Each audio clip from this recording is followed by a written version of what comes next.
Did you know there are many forms of natural birth control? Stay tuned. There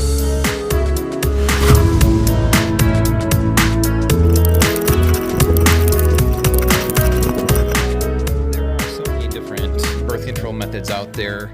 Intrauterine devices, which are some loaded with copper, others plastics, and none of them were meant to be inside the human body. Those can result in a copper toxicity, possibly, among other health concerns. And let's just face it, it's not a part of the natural way women's bodies were made to live their day-to-day life. So there's lots of things out there that I have found that are natural ways to be birth control devices for men and for women. And I made a video about this a long time ago, but I thought it's time to update, especially with some of the things I've also learned.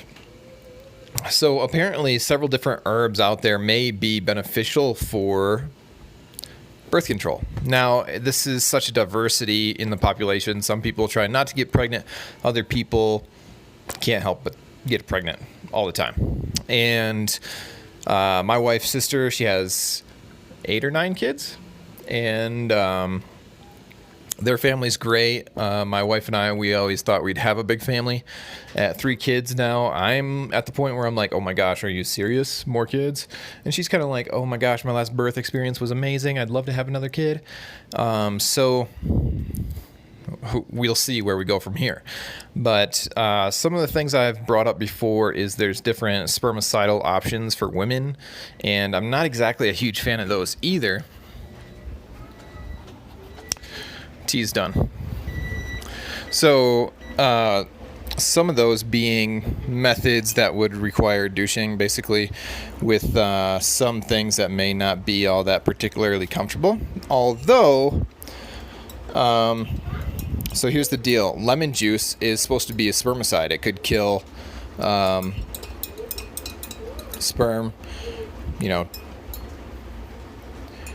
within 24 hours of the in intercourse and stuff. So other than that, it's really interesting to me because since I've done lemon enemas, I found lemon enemas are actually not uncomfortable, so I have no idea because I don't have a vagina, but you could fill in the rest where I'm going with that. So it's possible it'd be just fine, but I have no idea, literally.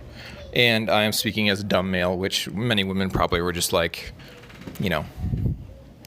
not listen to this guy on that.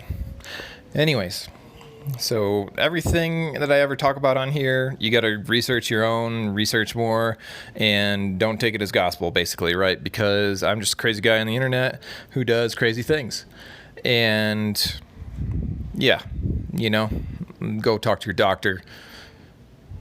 Hopefully he's a nutritionally informed doctor with functional medicine involved too, but that's your choice as well.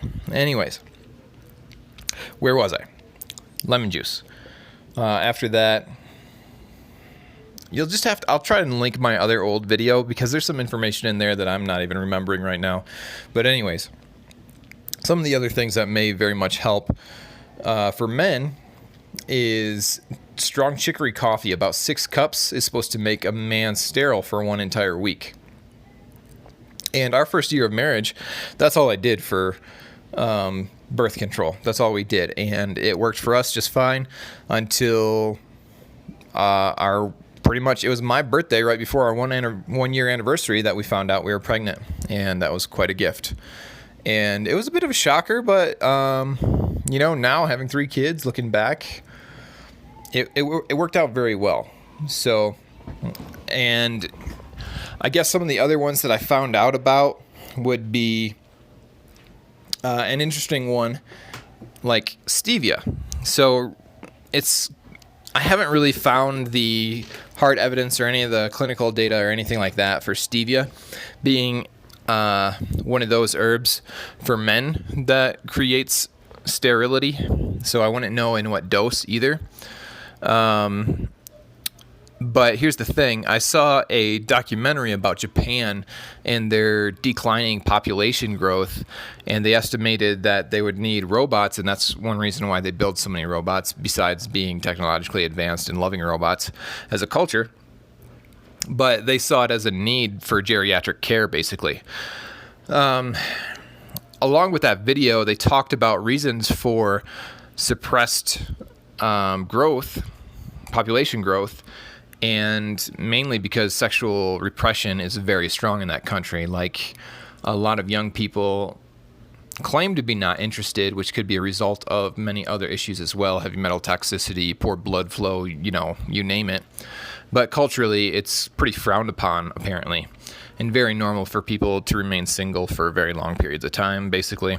But there's exceptions to every one of those rules.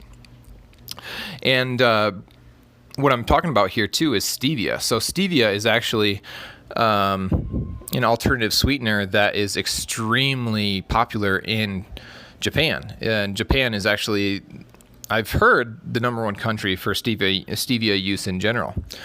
So with that being said, I think that's all I really wanted to share about that. If you guys know about any dosages related to stevia use and infertility, or if you're trying to get pregnant and you use a lot of stevia, maybe as a male you would want to stop. So yeah, guys, I think that's really all I want to share with this video. Stay healthy and leave comments. Let me know what's going on. Give me any questions, anything you think I should cover or you want to know an opinion on, or anything I may know about. And I appreciate you guys.